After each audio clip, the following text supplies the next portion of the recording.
আজকের গল্প, সত্যিই তুমি আর নেই? এতটা লেট কেউ করে? মনে হচ্ছে আজ আসবে না। 2 ঘন্টা ধরে বসে আছি, কিন্তু ওনার আসার কোনো নামগন্ধ নেই।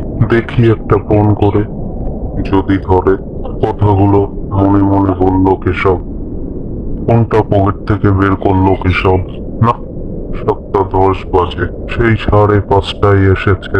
যাই হোক, ফোনটা করেই ফেললো কেশব। কিরিং কিরিং শব্দ।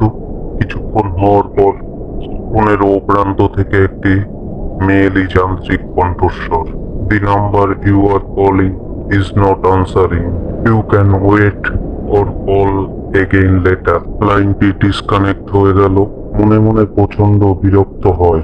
নিজের বাড়িতে সুস্মিতা আসবে বলে খাবার বানিয়ে সেই কখন থেকে বসে আছে, এখনো কোনো পাত্তাই নেই। সামনে তাকিয়ে দেখে দাঁড়িয়ে আছে স্বয়ং সুস্মিতা। এতক্ষণে তাহলে এলে? কেশব কথাটা একটু বিরক্ত হয়েই বলল। কেশব বলল, তুমি আসলে?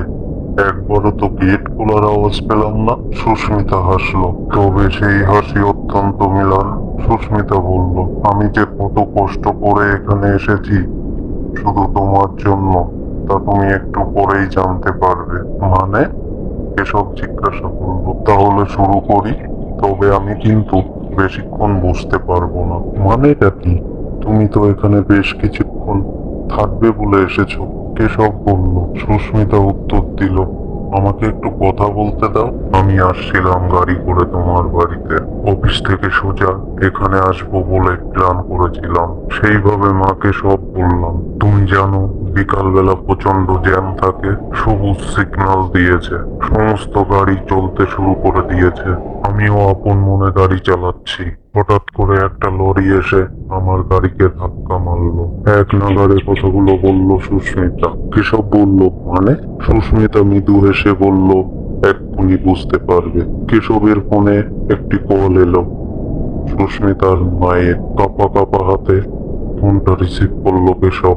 হ্যালো কেশব, সুস্মিতার মা কাঁদতে কাঁদতে বলল। সুস্মিতা আর নেই, গাড়ি অ্যাক্সিডেন্ট করেছে। এটুকু বলেই ফোনটা কেটে দিল ওর মা। কেশব সামনে তাকিয়েই দেখে সুস্মিতা আর নেই। কেশব কাঁদতে কাঁদতে ভাবলো, তাহলে সত্যিই কি ও আর নেই?